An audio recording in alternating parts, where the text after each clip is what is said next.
जब मैं बोलूंगी तब। Good evening everyone. आज हम पैथोलॉजिकल केसेस को किस तरह से लेते हैं अपनी क्लिनिक में, या जिस तरह से मैं लेती हूँ, मेरा एक्सपीरियंस है, मैं वो शेयर करूंगी। आप में से अगर कोई बता सकता है कि किस तरह से आप लोग पैथोलॉजिकल केसेस या उनको क्या समझते हो, पैथोलॉजिकल केसेस को कोई शेयर करेगा? अरे सामने आओ भाई।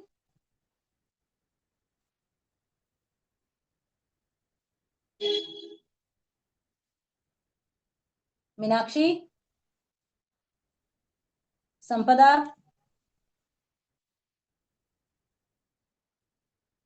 कोई अपना शेयर करेगा एक्सपीरियंस थोड़ा, या क्या डिफिकल्टीज आती हैं इसमें?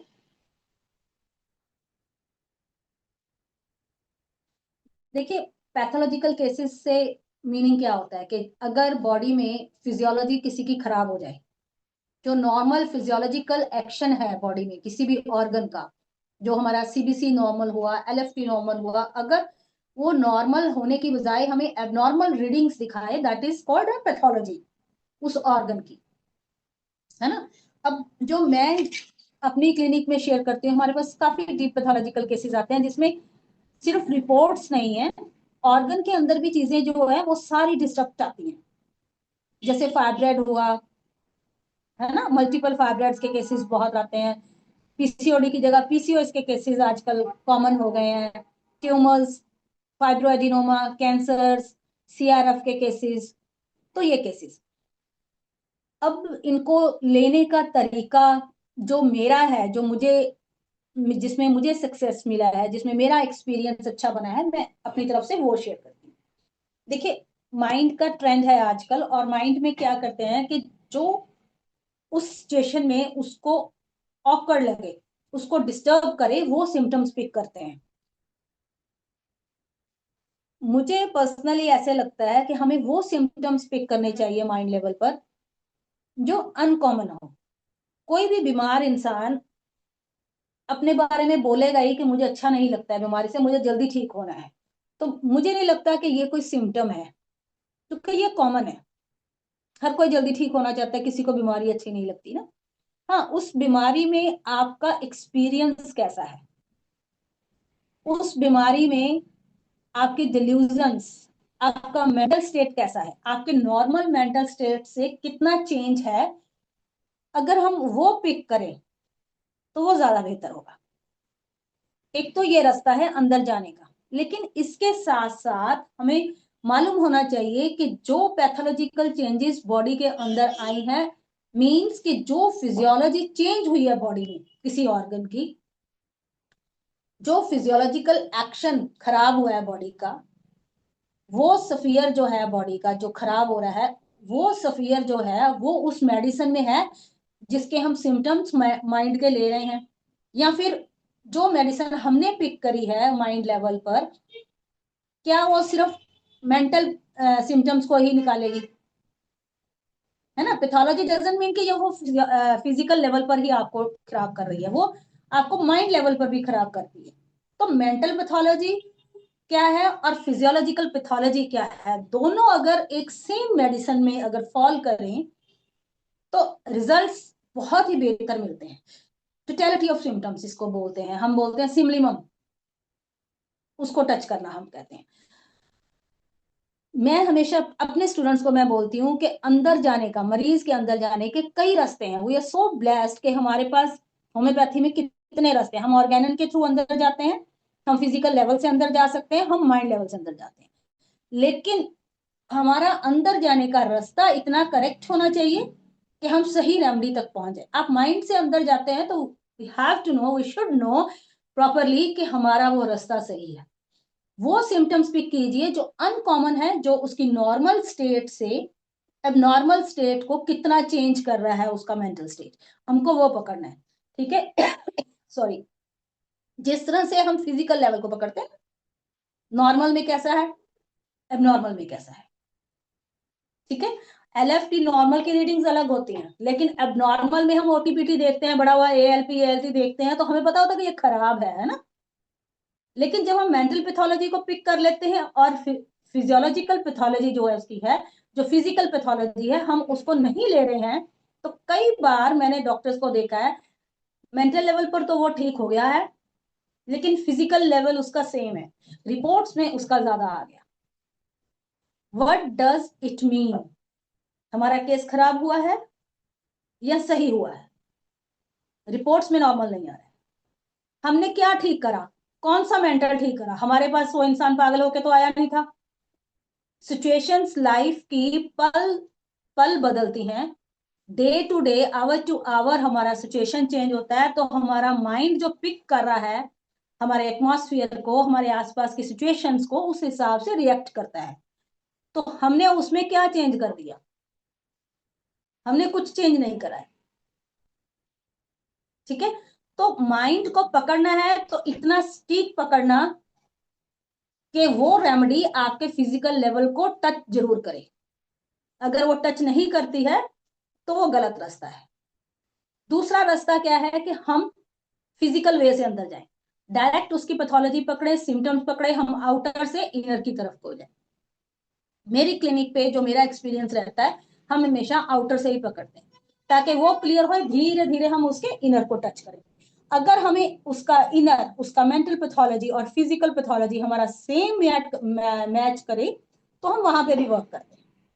लेकिन जितने डीप पैथोलॉजिकल केसेस आते हैं ना, मतलब जैसे कैंसर हो गया, ट्यूमर्स हो गए बड़े वाले, है ना, जो मेटा स्टेज पर जाते हैं, थर्ड स्टेज पर और फोर्थ स्टेज पे हमारे पास आ जाते हैं, या किडनी के ऐसे कुछ केसेस हो गए, या कार्डियो के केसेस, तो मैं कभी भी कोशिश नहीं करती हूँ कि हम उसका टोटलिटी ऑफ सिम्टम्स, मतलब फिजिकल और मेंटल साथ में, क्योंकि जितना मैं उसका वाइटल फोर्स को डिस्टर्ब करूंगी, उसको छेड़ूंगी, वो मुझे छेड़ेगा, मेरा मरीज ठीक नहीं होगा और वो अपनी मौत के ज्यादा नजदीक जाएगा। वाइटल फोर्स को थोड़ा स्ट्रेंथ देके, थोड़ा ताकत देके, उसके बाद मेरी कोशिश होती है कि हम उसको सिम्पटम को टच करें। वो कैसे? जैसे मरीज थोड़ा ठीक होने लगता है, अगर हम कॉन्स्टिट्यूशन जानते हैं और उसका वर्किंग हमारी मेडिसिन का रुक जाए कभी, तो हम उसकी कोशिश करते हैं कि अब कॉन्स्टिट्यूशनल या मियाजमेटिक रेमेडी दी जाए ताकि केस थोड़ा और आगे बढ़े। ठीक है, या एक उसके अगर लेयर खत्म हो जाती है किसी पेशेंट की, सेकेंड लेयर पर हमने जाना होता है, तो कॉन्स्टिट्यूशनल या फिर मियाजमेटिक दिया जाता है। ये मेरे एक्सपीरियंस में, मेरे क्लिनिक में। तो पैथोलॉजिकल केसेस में हमारा कैसे रहता है? जैसे सीए के केसेस आते हैं, कुछ सस्पेक्टेड केसेस भी आते हैं। पीछे मैंने एक रिपोर्ट शेयर करी थी, ब्लड इन यूरिन। मैं पेशेंट को लेके आना चाह रही थी लेकिन उनको जूम ऑपरेट करना नहीं आया, तो सॉरी। तो मैं ही आज उसका केस पूरा बताऊंगी। ब्लड यूरिन में आ रहा था। संजय रिपोर्ट दिखाना, वो पिक्चर जो भेजी थी देना।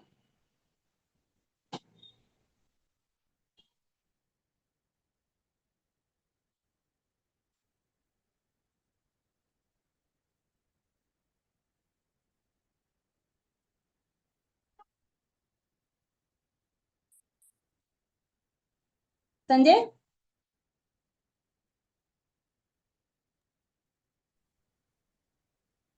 हेलो। हेलो। हाँ संजय, वो रिपोर्ट जो भेजी थी मैंने, वो पिक्चर जो क्लाथ सा बता रहा है बनाया हुआ भेजा, वो भेजना। ये हाँ, अब यहाँ पे देखो, ये यूरिन में ब्लड आ रहा है, सस्पेक्टेड केस है ये ब्लैडर सीए का, और चेंजेस विद इन डेज ये आई हैं। देखो 1 नंबर, 2 नंबर कैसे गया, 3, 4, 5, 6, है ना। कई डॉक्टर्स के मैसेजेस आए हुए हैं कि इस केस को प्लीज आप शेयर कर दीजिएगा। बस हटा दो संजय।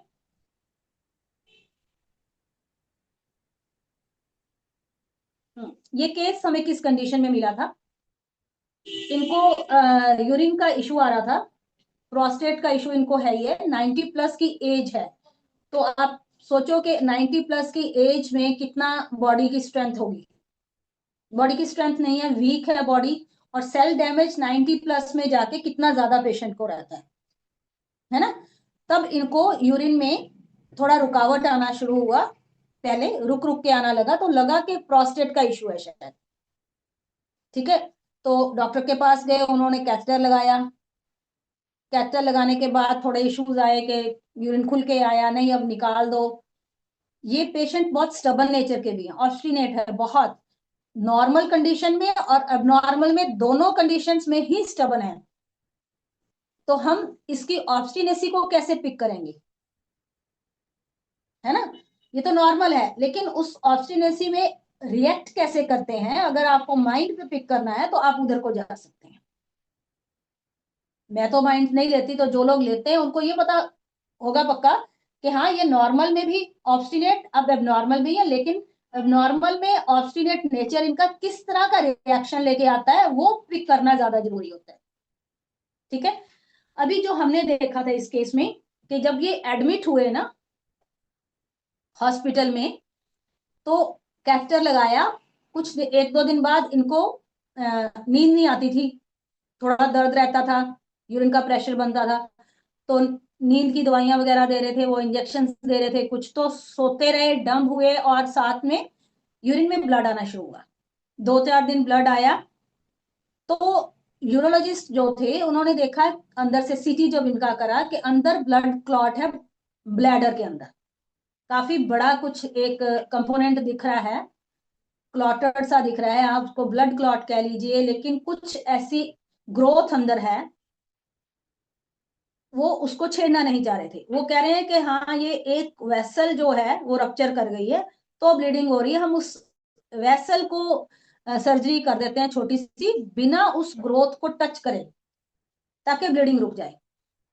लेकिन वो जो वेसल उनके हिसाब से जो रप्चर हुई है वेरी क्लोज टू वो जो ग्रोथ थी उसके पास, तो उन्होंने मिनिमम सर्जरी करी एक, जिससे ब्लीडिंग रुक गई। लेकिन after few days, 3 to 4 days के बाद ही ब्लीडिंग दोबारा शुरू हुई, दोबारा एडमिट हुए। एडमिट होने के बाद उनकी ब्लीडिंग नहीं रुकी, तो उन्होंने घर भेज दिया कि आप सेवा कर लीजिए। जो हम देख रहे हैं, हमारे देखने में ये है कि ये कुछ ऐसा ग्रोथ है जो मैलिग्नेंट हो सकता है, या हम इसको ये भी सोच सकते हैं कुछ सीए की तरफ को जाए या कैसे जाए, लेकिन इनकी जो सिचुएशन है फिजिकल वो ऐसी नहीं है कि इनको ट्रीट किया जाए। 90+ थे, वीक बहुत ज्यादा थे, कि अगर बायोप्सी कराते हैं तब भी इशू आएगा, और अगर बायोप्सी करवा के हम सीए के अगर चले भी जाते हैं, अगर आ भी गया सीए, तो कीमोज या कुछ ऐसी चीजें बियर नहीं कर पाएगी बॉडी, तो हम सोच नहीं सकते उधर का। लेकिन हम उस ग्रोथ को टच भी नहीं करना चाहते। उसके बाद ये घर आए, उसके बाद घर आने के बाद इन्होंने मुझसे कांटेक्ट किया था। जब ये मेरे पास केस आया तो इतना सारा कुछ निकल चुका था इस पेशेंट के साथ। हमने डायरेक्टली वो रिपोर्ट पहले रेडियोलॉजिस्ट को भेजी, जो रेडियोलॉजिस्ट को भी यही लगा, संजय को भी रिपोर्ट भेजी थी। संजय बहुत रिपोर्ट्स चेक करने में बहुत ही माहिर है, क्योंकि एनाटमी का एचओडी रहा है संजय भी, तो रिपोर्ट्स के बारे में रीड करना, किसी को सीखना हो तो संजय से हेल्प बहुत इजीली ले सकते हो तुम लोग।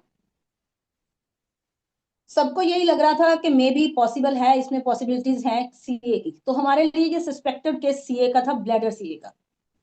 अगर ब्लैडर सीए की तुम देखोगे रेमेडीज मर्फी में या बोरिक में, तुम्हें दो रेमेडीज मिलनी है, कोनियम, सेकंड आपको मिलेगी क्रोटेलस। कोनियम में हार्ड ग्रोथ होती है, यहाँ पे वो क्या कह रहे हैं, क्लॉटेड ब्लड है या कुछ ऐसा ग्रोथ है जो ब्लीड कर रहा है, मीन्स वो कुछ ना कुछ होगा जो सॉफ्ट है। और क्रोटेलस क्या है, एक हेमरेजिक रेमेडी है। और ब्लैडर सीए की, अगर हेमरेजिक हो ब्लैडर सीए, तो क्रोटेलस बहुत अच्छे से काम करती है। तो ये केस हमने स्टार्ट करा क्रोटेलस से विथ हेमोमेलिस मदर टिंचर, और ये केस रिकवर होने लगा। लेकिन इनके घर में एक फंक्शन था, यूरिन की बार बार उनको लग रहा था, अभी चलो मेरे को बार बार यूरिन बैग चेंज करना पड़ा, मैं यूरिन एक ही बार में क्लियर हो जाए तो ज्यादा अच्छा है, एंजाइटीज बहुत रहती थी, तो इन्होंने गुड़ और काले तिल खा लिए, जिसकी वजह से ब्लीडिंग बहुत फास्ट हुई। ऐसे केसेस जो भी होते हैं ना, हम क्या करते हैं, फर्स्ट डे हम एक रेमडी निकालते हैं, जैसे इस केस में हमने रेमडी निकाली क्रोटेलस और हेमोमेलिस, कितना इजी लगा ना हमें। देख, अब ये केस क्रोटेलस से ठीक हो जाएगा, हमें पता लग गया, कि Hamamelis is the remedy, mother tincture में देंगे, तो चलो किसी डॉक्टर ने बता दिया, हमें हेल्प कर दी, अब ये केस सही है। ऐसा नहीं होता है, जब भी डीप पैथोलॉजी के केसेस होते हैं, बहुत सारे सिचुएशंस अप्स एंड डाउन्स ऐसी आती हैं, रेमडीज हमको ऊपर नीचे लेके जाती है। तो जब इनकी ब्लीडिंग गुड़ और काले तिल खाने के बाद एकदम से बढ़ी, देन व्हाट टू डू? कोई बता सकता है? ऐसे सिचुएशंस में हमको क्या करना चाहिए? ऑलरेडी क्रोटालिस और हेमोमेलिस चल रही है।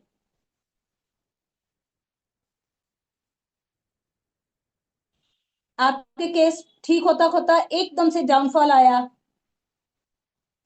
Meenakshi, change the remedy. Why baby? Meenakshi सामने आओ गुड़िया।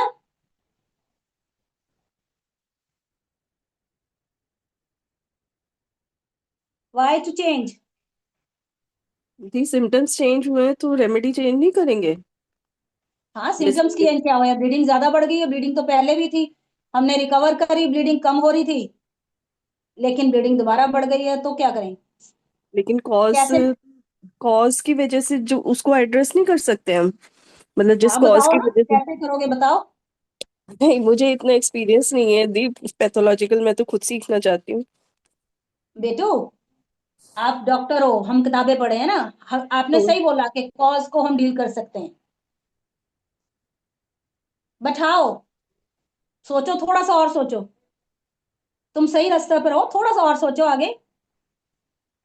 ब्लीडिंग वाली रेमेडीज हेमरेजिक जो प्रोफ्यूज ब्लीडिंग को एड्रेस करती हैं, विच रेमेडीज? मिलीफोलियम, हम्म। एरिजिनॉल, इपिकैक, हम्म। तरह की कुछ।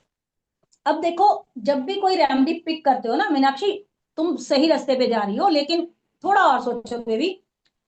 जब भी रेमडीज पिक करते हो ना, जैसे हमने हेमरेजिक पिक करी है, अब हमें पता है कि ये सस्पेक्टेड केस किस चीज का है? ब्लैडर का। तो हमें हेमरेज के साथ ब्लैडर को भी पिक करना हम्म। है ना? कोई भी हेमरेजिक रेमेडी यूज करने से पहले हमें मालूम होना चाहिए कि हाँ, किस तरह से, कैसे। और यहाँ पे हमारा डाउनफॉल क्या आया कि उन्होंने गुड़ और काले तिल लिए, है ना? जिसके बाद क्या हुआ? परफ्यूज हुआ सारा सिस्टम ना। हाँ जी। और गुड़ और तिल खाने से क्या हो रहा है कि वो जीआईटी में जाएगा। देखो, खाया खाया हुआ ना, कितनी देर हम्म। असर रहेगा उसका? और कितना गुड़? और आधा किलो तो खाया नहीं होगा। हाँ जी।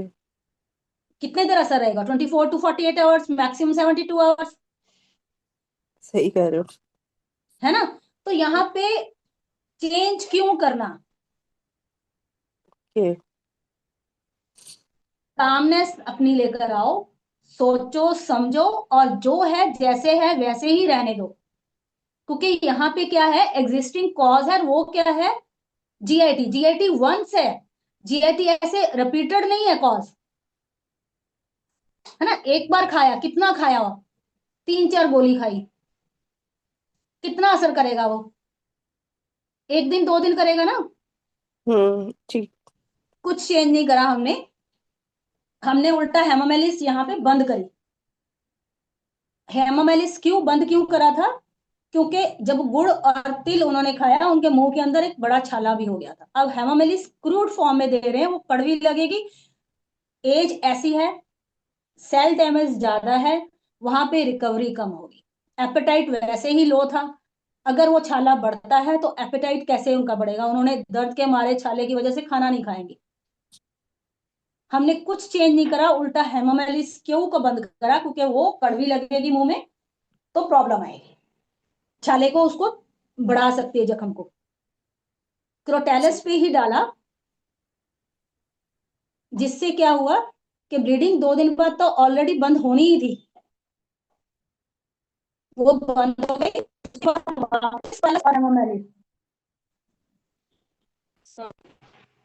क्रोटेलस।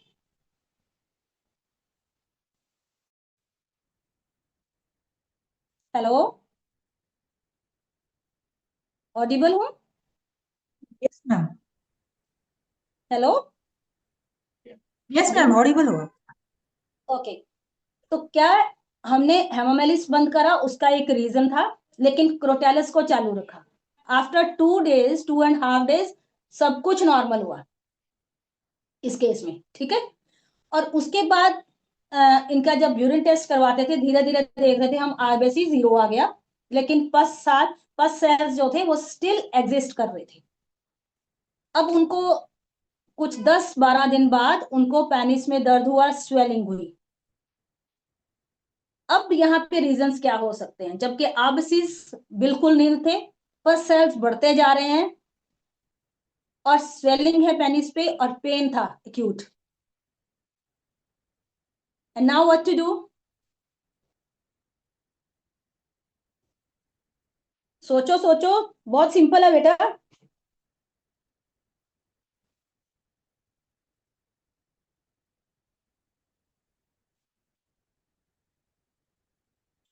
सोचो भाई, अरे सामने आओ जल्दी जल्दी।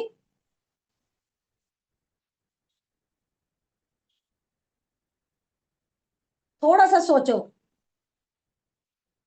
Because of catheter. Samta very nice. बिल्कुल, कैथेटर को 2 महीने हो गए हैं चलते हुए। कैथेटराइजेशन जब भी होती है इंजरी करती है, पस सेल्स बढ़ते हैं, ठीक है, तो इश्यू आएगा आएगा। तो अब हमने कैथेटर निकालने की व्यवस्था कराई कि कैथेटर निकालिए। तब उनको था कि मैं तो बहुत वीक हूं, मैं उठकर कैसे जाऊंगा, जा ही नहीं सकता, मैं गिर जाऊंगा। नाउ व्हाट टू डू इस कंडीशन में बताइए? अगर हमने कैथेटर रिमूव कर दिया, पेशेंट उठ नहीं सकता और रिमूव करना भी जरूरी है, तो क्या करना है हमको?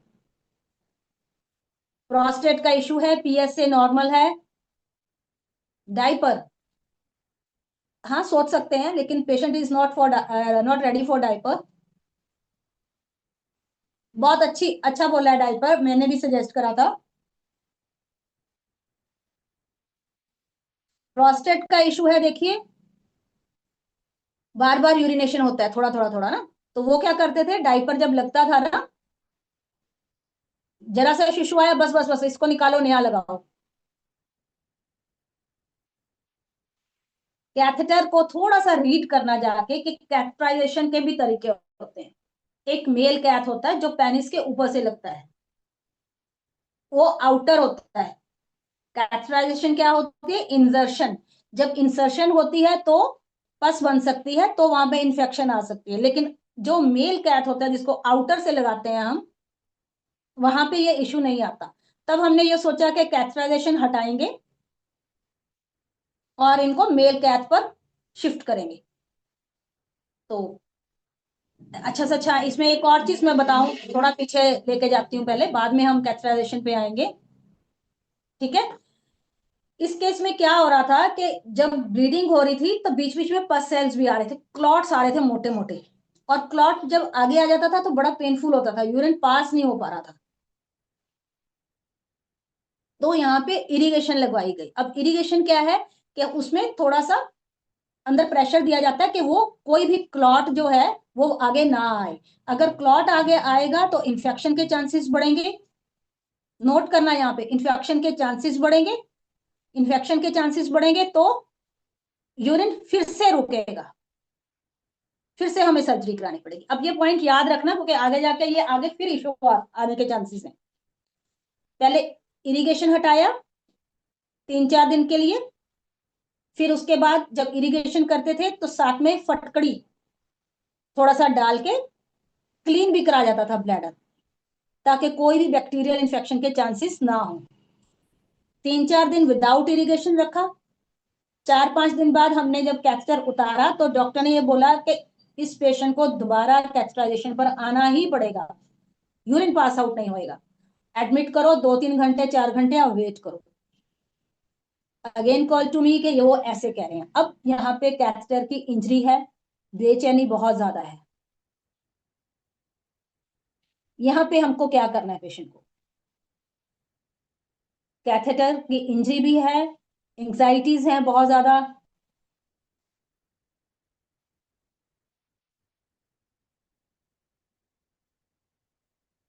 ये छोटे छोटे टिप्स हमें ना इमरजेंसी में हमें काम आते हैं बच्चे। ये छोटी छोटी चीजें हमें याद होनी चाहिए कि हाँ ऐसे होगा, ये केस ऐसे जाएगा। यही अप्स एंड डाउन्स देखने वाले होते हैं। यहाँ पे हमने उनको एकोनाइट दिया 3 डोजेस आधे घंटे के गैप से, और वेट करने के लिए बोला कि आप 1.5 से 2 घंटा वेट करो, उसके बाद हमें बताना। लेकिन विद इन 45-50 मिनट्स उन्होंने बहुत अच्छे से यूरिन पास करा, एंड ही वॉज हैप्पी कि हाँ अब मैं ठीक हूँ, मुझे यूरिन बहुत खुल के पास हुआ, मुझे कैथेटर की जरूरत नहीं है, घर लेके जाओ। और फिर उन्होंने मेल कैथ भी नहीं लगवाया, कोई डायपर नहीं है, कोई मेल कैथ नहीं है, घर आए वापस on medicine Crotalus Hamamelis once a day, लेकिन साथ में हमने हिपरसल्फ रखा, क्योंकि यहाँ पे उनको पस बन रही है, हमें वो जो जख्म है वो ठीक करना है, ठीक है। लेकिन अब वो इस पेशेंट में एक प्रॉब्लम आ रही है, हमने देखा है, जो मेरे साथ इशू आ रहा है कि मैं बोलती हूँ कि हाँ आज आप ये टेस्ट करवाओगे, उनको 2 दिन लगते हैं करवाने में, क्योंकि जब मरीज आपका ठीक हो रहा होता है ना, थोड़ा हम इग्नोर करना शुरू करते हैं कि हाँ आप तो सही है। पेशेंट ने उठ के चलना शुरू करा है, यूरिनेशन और पॉटी करना शुरू कर दिया, और खाना भी प्रॉपर खा रहा है इस समय, उतनी वीकनेस नहीं आती है जितनी उनको थी, बहुत ज्यादा, कोई भी ब्लीडिंग नहीं है, सब कुछ ठीक है। लेकिन पस के लिए हमने उनको बोला हुआ था कि हमें बताना है, क्योंकि पस बढ़ भी सकती है, कम भी हो सकती है। वो 2 दिन से बोल रखा है, लेकिन आज रिपोर्ट आई है उनका फुल फील्ड ऑफ पस है, यूरिनेशन, ये नई चीज उसमें आई है इस केस में। अब क्या करना है, देखिए अंदर उसके क्लॉट है, बाहर पस है, हो सकता है कि पस से रिकवर ना हो, वहां पे एब्सेस बन गया हो। और जब एब्सेस बनता है, एब्सेस की रेमेडीज देखो कौन कौन सी आती हैं। अगर तो प्रॉपर पस जा रही है, ठीक है, देन हिपसल, अगर वो पेनफुल है, अगर वो पेनलेस है, बाहर से पस निकल रही है, अंदर तो ब्लड है ना जमा हुआ, देन कलकेरिया सल्फ। तो आज उनकी रेमेडी चेंज करी है हमने, calcarea sulph. We have to wait for 24 to 48 hours, उसके बाद दोबारा उनका यूरिन टेस्ट होगा, फिर पता लगेगा कि हाँ आगे क्या करना है। इस केस के साथ में एक और चीज बता दूं, इस केस में मिनिमम एलोपैथिक मेडिसिन यूज करी गई हैं, लेकिन फिर भी मैं हमेशा अपने पेशेंट्स को बोलती हूँ कि लिमिटेशंस हमेशा रहती हूँ, मैं डॉक्टर्स को ही बोलती हूँ, लिमिटेशंस को कभी इग्नोर मत करो। वी आर नॉट गॉड कि हमने आशीर्वाद दिया मरीज हमारा ठीक है, ऐसे नहीं है, हमारी लिमिटेशंस हैं। अगर आपका पेशेंट मरने ही जा रहा है, हमें उसका ट्रीट करना है, वो जिंदा होगा तो होगा, पहले जिंदा रखना जरूरी है, वाइटल फोर्स को दुखी मत करो। और अगर आपकी किसी एलोपैथिक रेमेडी से पेशेंट को थोड़ा रिलीफ मिलता हो 1-2 डोजेज से, तो कोई उसमें नुकसान नहीं है। जैसे इस केस में हमने बोला हुआ है पेशेंट के अटेंडेंट्स को कि अगर पस बनी तो हमें एंटीबायोटिक्स पर जाना ही पड़ेगा, क्योंकि अगर हम ना गए ना तो कैथेटर लगेगा, यूरिन पास करने में दोबारा इशू आएगा, फिर कोई हो सकता है कुछ बड़ा इशू है, फिर दोबारा हमें क्लीनिंग, फिर सब कुछ वही सब कुछ करना पड़ेगा ना, यूरोलॉजिस्ट के पास जाएंगे, फिर से वही एक मिनिमल सर्जरी। बेहतर ये है कि हम उसको जल्दी से जल्दी रिकवर करें, अगर नहीं होता तो फटाफट उसको एंटीबायोटिक से रिकवर कराया जाए इफ पॉसिबल। तो वहां से कभी भी भागने की कोशिश मत करो कि आपके पेशेंट को क्या जरूरत है। जितने भी डीप पैथोलॉजिकल केसेस होते हैं, लास्ट स्टेजेस पर आते हैं, एक एज आता है, वहां पर हमेशा याद रखना कि सेल डैमेज ज्यादा है, सेल की रिकवरी जो है वो बहुत मिनिमम रहती है। मरीज को कितनी देर हम जिंदा रख सकते हैं वो जरूरी नहीं है, मरीज को हम कितना आराम दे सकते हैं वो हमारे लिए ज्यादा जरूरी है। जैसे हमने इस केस में पहले दिन से ये रखा था कि हम आराम देंगे, हम कितना लिंगर ऑन कर सकते हैं, कितनी एज दे सकते हैं, हम उनके सीए को कन्वर्ट कर सकते हैं कि नहीं कर सकते हैं, वो हमारा टारगेट नहीं है। पेशेंट आपका रिकवर करे, उठे बैठे खाना खाए, शुशु पॉटी खुद करने जाए, अपनी सेंसेस में रहे, ये ज्यादा बेहतर है। ये है पैथोलॉजिकल केसेस को डील करने का तरीका। जो उसमें अप्स एंड डाउन आते हैं, हमें उसकी जानकारी ज्यादा अच्छे से होना चाहिए, कब दवाई बदलनी है कब नहीं बदलनी है, जो एग्जिस्टिंग कॉज आ रहा है, किस वजह से आ रहा है, उसको समझना बहुत जरूरी है। तो ये हमेशा याद रखना। अगर किसी को फूड पॉइजनिंग, ऐसे किसी भी डीप पैथोलॉजिकल केसेस, खास करके सीआरएफ के पेशेंट्स में मैं बताऊं, अगर सडनली उनको फूड पॉइजनिंग हो गई है तो आप वेट नहीं कर सकते, आपको मेडिसिन इमीडिएटली चेंज करनी है फूड पॉइजनिंग रोकने के लिए। वहां पे आप ये नहीं कर सकते कि कोई बात नहीं ये चले जाएगा, फूड पॉइजनिंग नो डाउट चले जाएगी, लेकिन जाते जाते वो कितना नुकसान देगी, उसके सारे जो इलेक्ट्रोलाइट्स है उनको डिस्टर्ब करके जाएगी। और सीआरएफ के केसेस में क्या है इंपॉर्टेंट होता है, इलेक्ट्रोलाइट्स को मेंटेन करना, है ना, उसका क्रिएटिनिन को मेंटेन करना, उसके यूरिया को मेंटेन करना, सोडियम क्लोराइड, पोटाशियम, ये सब चीजें कितनी है, उसका एचबी इंपॉर्टेंट रहता है क्योंकि वहां पे एचबी हम रिड्यूस हो जाता है, यूरिक एसिड कितना ज्यादा जा रहा है। तो वहां पे अगर किसी को ऐसा इशू आ जाता है, वो भी देखो food poisoning is also a GIT issue ना, वहां पे हम ये नहीं कर सकते कि भैया ये तो 24 घंटे में 48 घंटे में चले जाएगा, लेकिन जाते जाते नुकसान कितना करेगा। यहाँ इस केस में ऐसा नहीं है, फूड पॉइजनिंग नहीं था। तो ये छोटी छोटी चीजें, बारीकियां जो हैं, उस पर हमेशा गौर करना। कभी भी पढ़ो तो फुल स्टॉप नहीं लगाते, कॉमर्स लगा के आगे जाओ, आगे क्या हो सकता है और आगे आगे क्या हो सकता है। जितना तुम थोड़ा डेप्थ में जाओगे, डीपली सोचोगे, वो तुम्हारे लिए ज्यादा बेहतर रहेगा। एनी क्वेश्चन, कोई सवाल?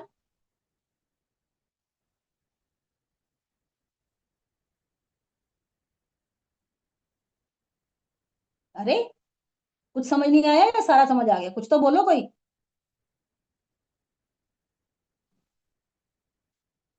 Ma'am, why did you shift to Aconite for swelling? Please come again. I was a bit हाँ distracted. बिल्कुल, जब भी कैथेटर की इंजरी होती है ना, Yes, ma'am. कैथेटराइजेशन की जो इंजरी रहती है ना, उसके लिए बेस्ट रेमेडी एकोनाइट।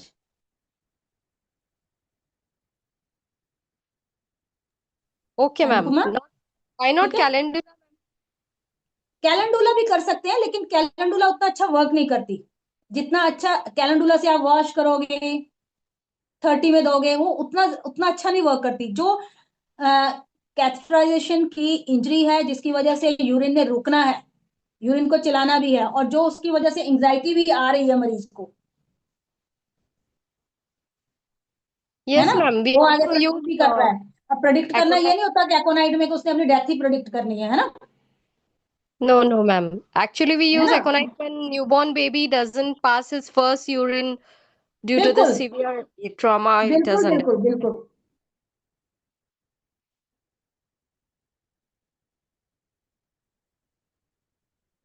हाँ जी, और कोई सवाल? बहुत अच्छा पकड़ा अनुपमा तुमने, ये बात को क्लियर करना ज्यादा जरूरी था। मैम आपने एकोनाइट 30 में दी थी, हाँ जी बेटा। तो मैम जैसे एक्यूट केस था और बहुत ज्यादा प्रॉब्लम हो रही थी पेशेंट को, तो हम 200 नहीं उस समय कंसिडर कर सकते? हाँ, अब पोटेंसी की बात चलो लेते हैं, कब 30 कब 200, कैसे सोचते हो तुम लोग?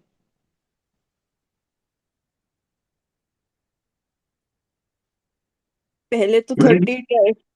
हाँ जी, हम्म? 30 देखो ट्राई मीनाक्षी, करते हैं। हाँ जितने जी। जितने आपके पैथोलॉजिकल केसेस होंगे ना, आपने हम्म। सिर्फ फिजिकल लेवल टच करना है, तो आप पोटेंसीज नीचे वाली रखना। Okay okay. हेलो। जब आपने पेशेंट इस तरह से टच करना है कि आपने फिजिकल कुछ ऐसा, ए, तो ठीक है। हाँ जी।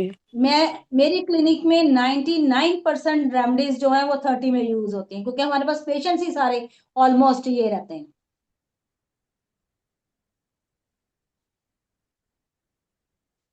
जी मैम। और बहुत अच्छे रिजल्ट्स मिलते हैं 30 में, ऐसे नहीं होता कि ना मिले ना। तो मैम आपने क्रोटेलिस जो थी वो 6 में यूज करी या 30 में यूज करी है आपने? 30 30 30 30। तो जैसे इतना फ्रेल पेशेंट हो तो मदर टिंचर कितनी डोज देनी चाहिए? जैसे आपने उस समय हमें मेले स्टार्ट करा, तो मतलब कितनी हाँ, जिस डोज? समय वो उस समय बहुत क्लॉट्स आ रहे थे और बहुत ब्लीडिंग हो रही थी। हाँ जी। अभी तो उनको वंस ए डे एमएमएलिस चल रही है, जबकि ब्लीडिंग नहीं है, लेकिन आई एक्सपेक्ट के आगे हो सकता है, क्योंकि अंदर क्लॉट्स तो है ही है ना।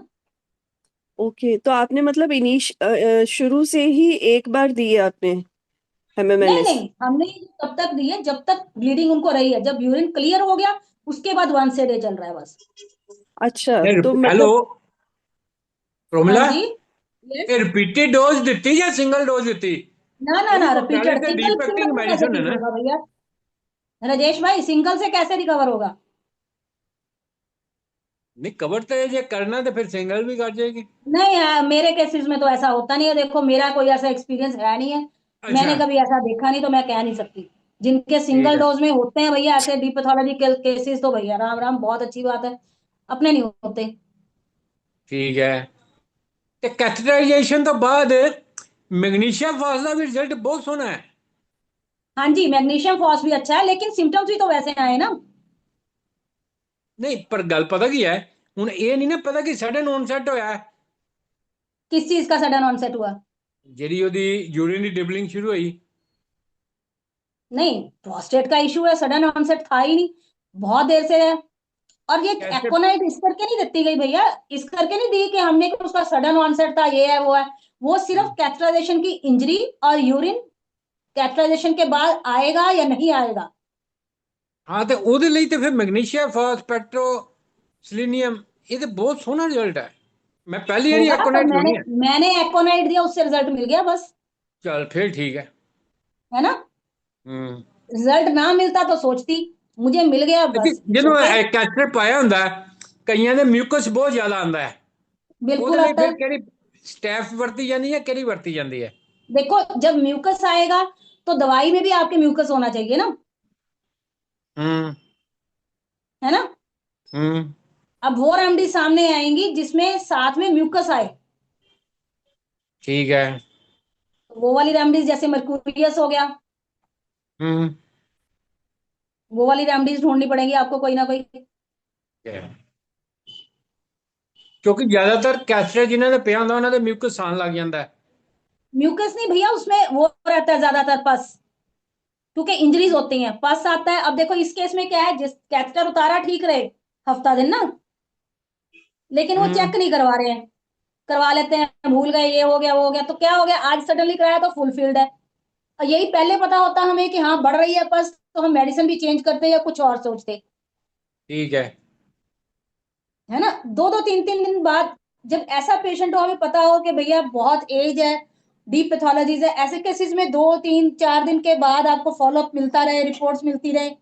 अब इस केस में अगर सीबीसी की रिपोर्ट में आप लोगों के साथ शेयर करूं, तो प्लेटलेट काउंट फर्स्ट डे कितना था, 6.25 लाख।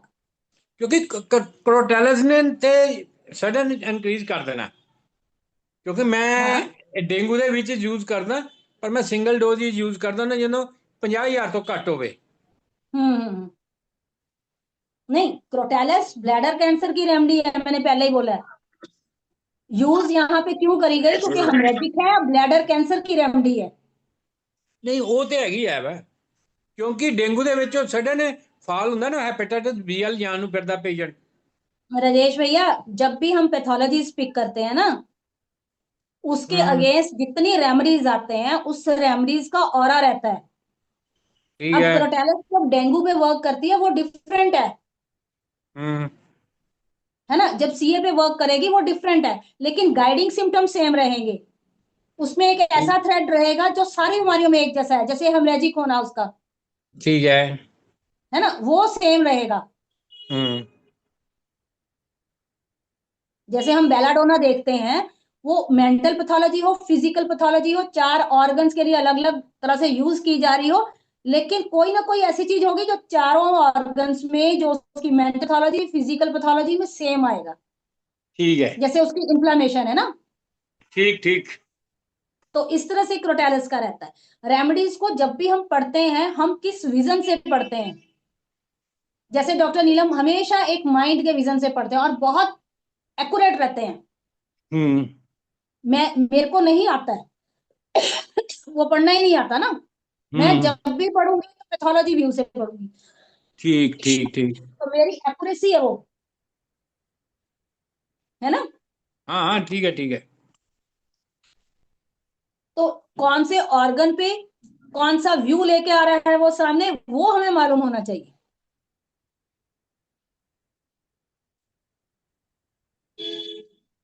ठीक है ठीक है। ठीक है जी। Okay okay. कोई और सवाल?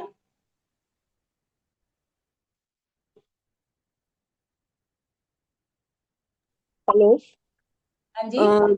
दी मुझे एक चीज पूछनी है, जैसे आप अभी बात कर रहे थे कि किस रेमेडी का किस ऑर्गन पे एक्शन है वो हमें पता होना चाहिए, तो हमें अगर किसी रेमेडी का, जैसे सपोज कोई हमारे पास सीएनएस का ही पेशेंट आता है या कोई हमारे पास रीनल का ही पेशेंट आता है, तो हमें मतलब सपोज हम स्टोन का ही केस ले लेते हैं। स्टोन में यूरेटर में स्टोन है, या अपर यूरेटर में स्टोन है, या ब्लैडर में है, या यूरेथ्रल ऑरिफिस में है, तो या किडनी के अंदर है, तो हर एक की रेमेडी अलग अलग हो जाती है। लेकिन हमें ये कैसे स्टडी करें कि कौन सी रेमेडी का एक्शन उस particular part of the renal system है?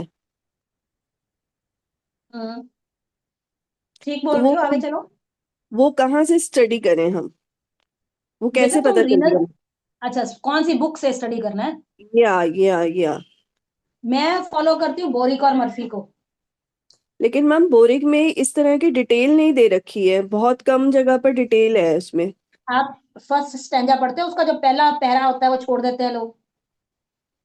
अच्छा, नहीं जैसे कैलकुलाई के केसेस में बहुत कम जगह पर उन्होंने मेंशन करा हुआ है, और मेंशन भी करा हुआ है तो स्पेसिफिकली, मतलब जैसे यूरेटर का है, यूरेटर का नहीं मेंशन करा हुआ कि यूरेटर के। टबैकम है और एक तरफ आई थिंक, एक तरफ का टबैकम है, दूसरी तरफ आई थिंक कैंथारिस होगी शायद। देखना तो मर्फी मैम या उसमें उसमें मिल नहीं, जाएगी। पूरा कोकस कोकटाई है। मिल जानी है बेटा तुमको। यूरेटर ਦੇ ਵਿੱਚ ਨਾ ਕੋਕਸ यूरेटर ਕੋਕटाई है। यूरेटर्स के लिए दे रखी है medicine, but I was asking कि जैसे यूरेटर में भी अगर ऊपर को स्टोन फंसा हुआ है, जैसे वो पेल्विक एलिशियल सिस्टम जो बोलते हैं, नीचे के जो उसका पेल्विस वाला हिस्सा होता है, उसमें अगर स्टोन फंसा हुआ है और पीवी प्रॉपर जंक्शन यूरेट। पर हाँ जी, हाँ जी। तो वहां अक्सर फंसते हैं। हाँ जी, तो उस समय हमारा क्या मतलब मोड ऑफ एक्शन होना चाहिए, और किस हाँ, तरह से हमें ये सवाल हो रेमेडी? सकता है कि पीवी जंक्शन पर अक्सर स्टोन्स फंसते हैं, तब क्या करना है। अब तुम ये देखो कि पीवी जंक्शन कैसा आता है, वो नीचे को होता है ना, ऐसे डोम शेप में रहता है नीचे को, जी, हाँ जी। है ना। अब वहां हाँ। से उठा के ऊपर से उसको निकलना भी है। हम्म। तो पहले तो उसका लॉजिक देखो बेबी, कैसे जाएगा, यहाँ ऐसे फंसा है, उसको ऊपर कैसे करोगे, ग्रेविटी के अगेंस्ट जाना है तुमको, अच्छा। है ना। तो वाटर इनटेक, उनका जो लिक्विड इनटेक है तुमको बढ़ाना है, क्योंकि वो प्रेशर के साथ ही बाहर जाएगा। फिर दूसरा पॉइंट ये है कि स्टोन का साइज क्या रहा है। ओके, अगर अगर आपका स्टोन का साइज बड़ा है तो इशू आएगा। बड़ा है तो आपको स्टोन ब्रेकर दीजिए, हाइड्रेंजिया यूज कीजिए। ओके। ठीक है, ग्लास देखिए। ठीक है, तो आप उसमें हाइड्रेंजिया यूज कर सकते हैं ताकि स्टोन आपका टूटे। अब ये देखना है कि स्टोन टूटने वाला भी है कि नहीं है, जैसे यूरिक एसिड का है, कैल्शियम का है, किस तरह का है ना। तो मैम तो ये कैसे अगर पता यूरिक एसिड चलेगा? का है तो आपको यूरिक एसिड डाउन करना पड़ेगा, क्योंकि आप जितना उसको अगर उसका लिक्विड इनटेक बढ़ा भी रहे हो और यूरिक एसिड उसका बढ़ता जा रहा है और वो यूरिक एसिड का ही स्टोन है, तो उसकी डिपोजिशन से वो तो और बढ़ता रहेगा ना, स्टोन वो कम नहीं होगा। ओके, तो मैम जैसे स्टोन किस चीज का है वो कैसे पता चलेगा? यूरिन एग्जामिनेशन से? टेस्ट कराओगे ना बेटा। ओके। कंप्लीट अब यूरिन एग्जामिनेशन जी पता आप लगेगा यूरिन कि एग्जामिनेशन कराओ, यूरिक एसिड चेक कराओ, ऑक्सीलेट है तो आपको ऑक्सीलेट्स बंद कर देने हैं, ओके। है ना। उसमें पता लग जाता है कि किस चीज का है। और इसमें एक और बात बताऊं, जब यूरेटर में भी आने वाला होता है ना, उसका साइज देखो कितना है, 5 to 7 mm, इतना ही बढ़ता है वो। उसकी इलास्टिसिटी वो 15 mm तक नहीं जा सकता। अगर तो वो लॉन्गिट्यूडनली आ रहा है, 7-8 उसका ये विड्थ है स्टोन की, थोड़ा सा वो जख्मी करेगा आपके यूरेटर को, ब्लीडिंग होएगी, वो निकल भी जाएगा। लेकिन अगर वो यूं अटक गया हाँ। तो सर्जरी करवानी ही करवानी है, वहां पंगे लेने की जरूरत ही नहीं है। लिमिटेशंस को हमेशा याद रखना, वहां मरीज को साफ बोलो कि भैया उसको निकलवा दो। अच्छा, मतलब 5 to 7 हो और ऊपर अटका हुआ हो तो सर्जरी के फाइव लिए? टू सेवन विड्थ रहती है ना हमारे यूरेटर की। जी लेडीज जी। की थोड़ी इलास्टिसिटी ज्यादा होती है, लेकिन मेल की इतनी हम्म। इलास्टिसिटी नहीं होती ना। हम्म, ओके। और वो गिर किस तरह से रहा है, चलो 7-8 mm 9 mm तक थोड़ा सा इलास्टिसिटी हो जाएगी उसकी, पेशेंट की वेरी करता है मरीज टू मरीज, है ना। हम्म। 15 mm का कैसे, मतलब फंस गया तो फंस गया,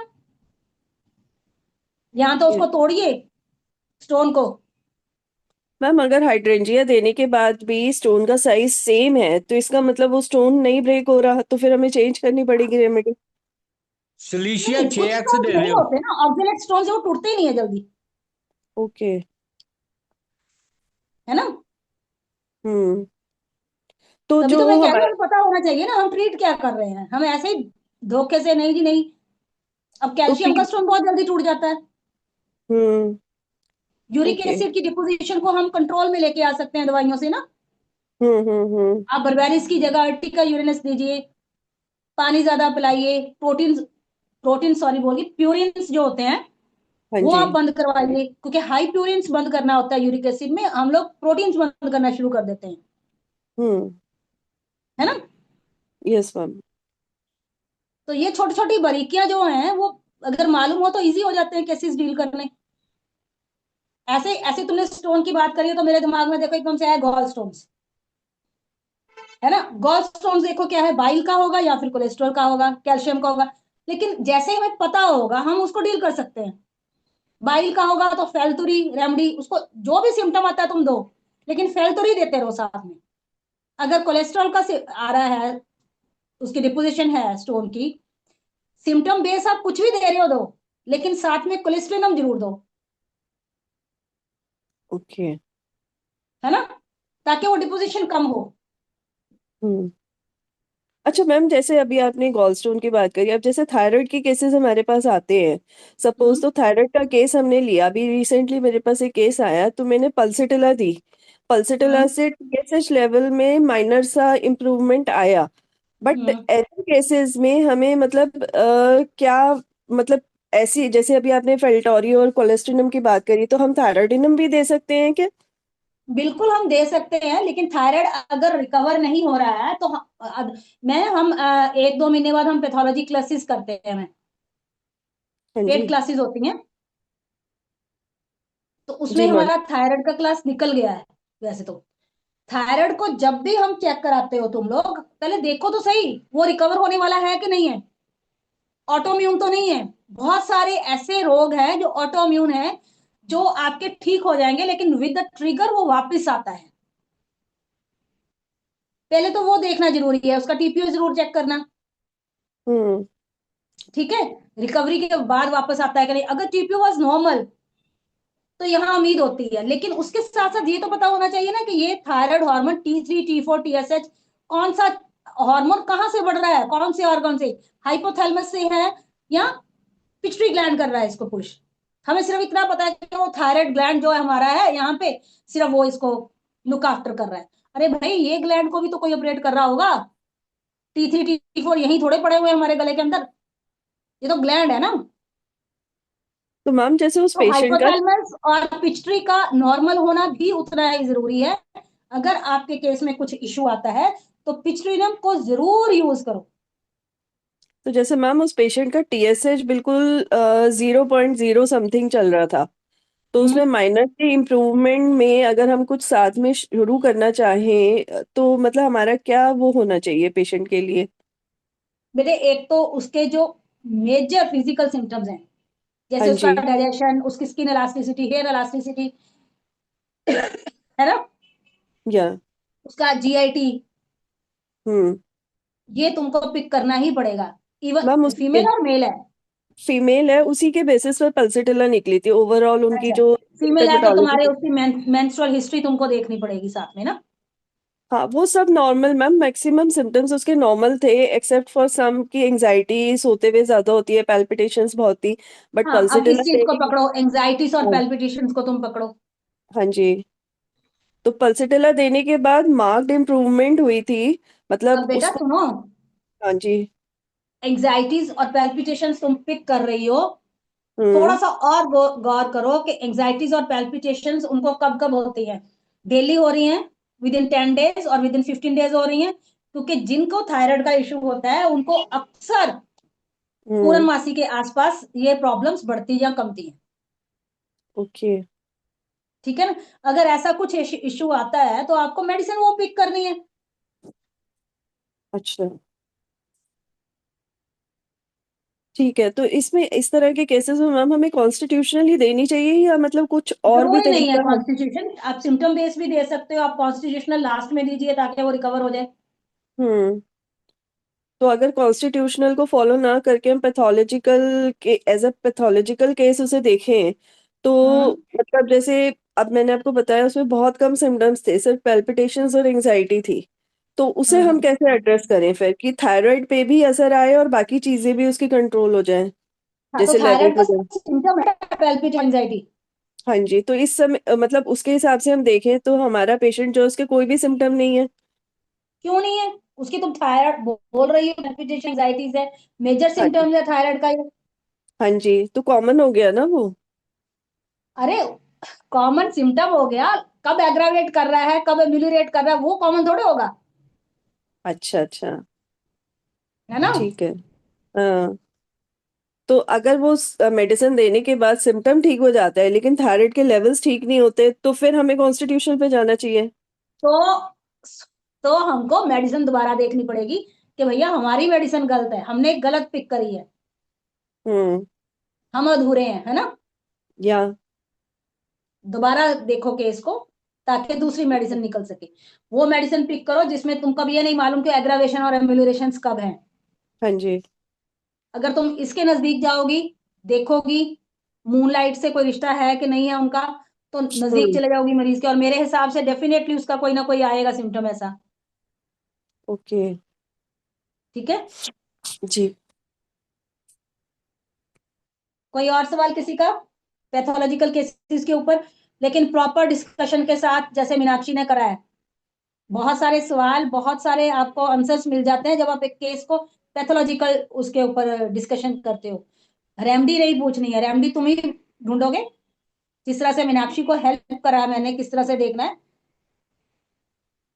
मैडम, इंफीरियर पोल किडनी में स्टोन पड़ा हो उसके लिए कोई रूब्रिक रिपोर्टरी में भी नहीं है, और यूरिन कंप्लीट एग्जामिनेशन में या अल्ट्रासाउंड में, वो अल्ट्रासाउंड में बल्कि वो यही बताते हैं कि दिस दिस मच लेंथ और width stone is lying at lower pole. वो वहां नहीं बताते कि ये किस से कॉन्स्टिट्यूएंट स्टोन है मैडम। तो वहां पे अल्ट्रासाउंड में क्या कैसे किया बता जाए? सकते हैं डॉक्टर तारिक? जी जी। अल्ट्रासाउंड देखो किस चीज के लिए होता है, एक ऑर्गन, एक स्पेसिफिकेशन पिक्चर को डिस्क्राइब करना है, उसकी लेंथ ब्रेड्थ कितनी वो सिर्फ इतना ही बताएगा, ऐसे, लेकिन है ना? वो जो अगर वो वो चीज जाननी मुझे है कि वो समझ आ किस गई चीज का मैडम। बना है, आपको आई एम यूरिन एग्जामिनेशन करवाना है उसका। ठीक है, लेकिन यूरिन एग्जामिनेशन में भी बाज औकात चले एनी हाउ वो बता देते हैं कि सिर्फ 2 से 3 है, 4 है। कितने ज्यादा हो तो पता चलेगा क्या? ये वाकई अब कितनी उसके जो सेल हैं, इंग्रेडिएंट्स कितनी तादाद में हों तो पता चलेगा कि ये क्या कितनी तादाद स्टोन। में हो? मैडम, फर्ज करें कैल्शियम ऑक्सलेट के स्टोन्स हैं, ठीक है जी, फर्ज करें हम्म कुछ स्टोन पड़ा हुआ है, तो वो 2, 3, 4 या 0 से 5 तक कहते हैं जी नॉर्मल होते हैं, उनकी कोई नहीं, क्यों हैसियत नहीं होती। नॉर्मल होते हैं? क्यों नॉर्मल होंगे? कंक्रीट जो है वो नॉर्मल रहता है, कंक्रीट हम सबके अंदर बनता है और वो वॉश आउट होता है, हाँ जी हाँ जी। ठीक है ना? लेकिन स्टोन कैसे नॉर्मल हो सकता है? कौन कहता है कि नॉर्मल है? नहीं, वो स्टोन तो बताएंगे नहीं ना, वो तो बताएंगे क्रिस्टल्स जो यूरिन एग्जामिनेशन वाले हैं ना, हम्म वो तो सिर्फ स्टोन नहीं बताएंगे, वो तो क्रिस्टल्स बताएंगे। अरे जैसे क्रिस्टल पस जो है बताते हैं वो सही बात है ना, क्रिस्टल ही तो वो। देखने हैं। वो क्रिस्टल ही नहीं, वो आपको पूरा बताएंगे, ऑक्जेलेट क्रिस्टल्स कितने हैं, कैल्शियम ऑक्जेलेट कितना है, कितना क्या है वो बताते हैं, 2, 4, 5 जो भी आपको नंबर बताते हैं, इट मीन्स कि उसमें है। ठीक है, और अगर लोअर पोल में पड़ा हो स्टोन तो मैडम उसकी रिपर्टरी में ना हमें कोई रूब्रिक अगर बताएं। लोअर पोल को इंफीरियर पोल भी कहते हैं। देखो जो लोअर इंफीरियर। पोल पर होगा ना स्टोन होगा, वो बहुत कम लोगों में पेनफुल होता है, जी पहली बात। फिर से मैं रिपीट कर रही हूँ, जो लोअर लेवल पर कोई चीज पड़ी हुई है, व्हाट डज इट मीन? उसको यूरिन से पास होना है, मतलब यहाँ पे वो यूरेटर है, उसको यहाँ तक जाना है। वो ग्रेविटी के अगेंस्ट कैसे जाएगी? ग्रेविटी के अगेंस्ट तब जाएगी जब यूरिन का प्रेशर होगा अंदर से ना। और ऐसे ही है। स्टोन सिर्फ दो वजह से दर्द होता है, एक जब वो खुद हिलता है, जी जी खुद जोर लगाए बाहर आने के लिए। दूसरा, जब हम ब्लोटेड होते हैं, हमारी टम्मी डिस्टेंडेड होती है, जी तब जी वो हल्का हल्का पेन करता है ना? जी मैम। अगर शार्प शूटिंग पेन है, इट मीन्स कि स्टोन ताकत लगा रहा है बाहर आने की। लेकिन लोअर ऐसे नहीं होता कि मुझे तो नहीं, मैं तो खैर रिपेटाइजेशन मैं बहुत कम करती हूँ, लेकिन मेरे लिए ये इंपॉर्टेंट है कि अगर लोअर लेवल पर है सिम्टम्स पिक करे जाए, अगर कोई सिम्टम नहीं है तो आप मदर टिंचर्स में आप देख लीजिए आपको कौन सा सूट करता है, बर्बेरिस देना शुरू कर दीजिए, वाटर इंटेक बढ़ाइए उसका,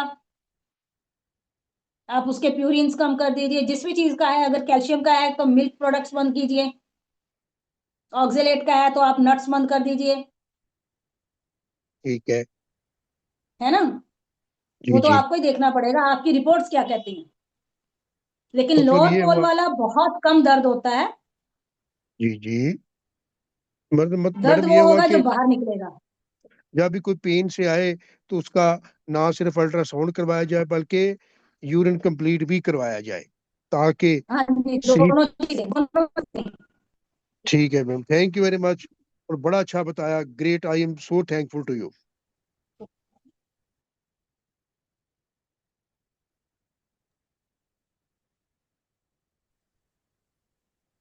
हाँ जी, कोई और सवाल? आई थिंक काफी टाइम हो गया।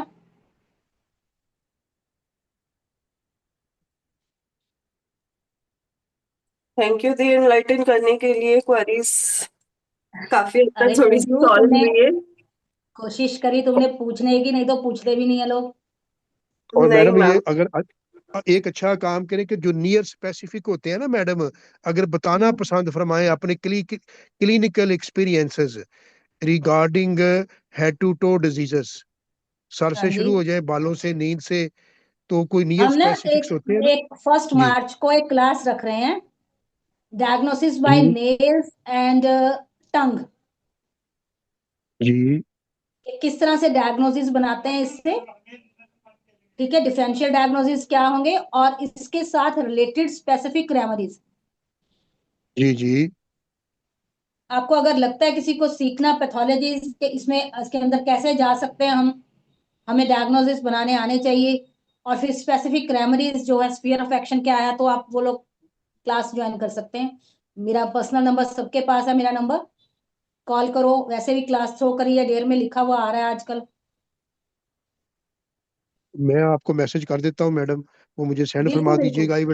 I will definitely join. Thank you. बिल्कुल थैंक यू। बिल्कुल।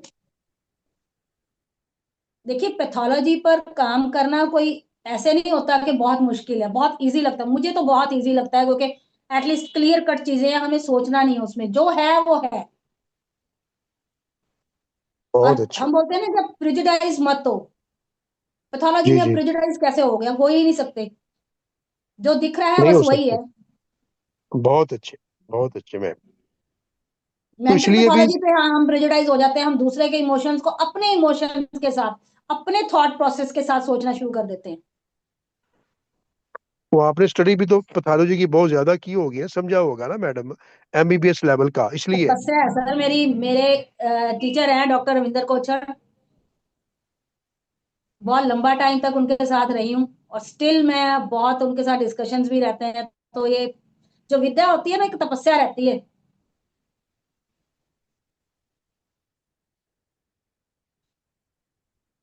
चलिए, फिर मिलते हैं जल्दी से, क्लास किसी को ज्वाइन करनी होगी तो मुझे कांटेक्ट कर सकते हैं। Thank you, bye bye, take care, thank you ma'am. Bye बेटा।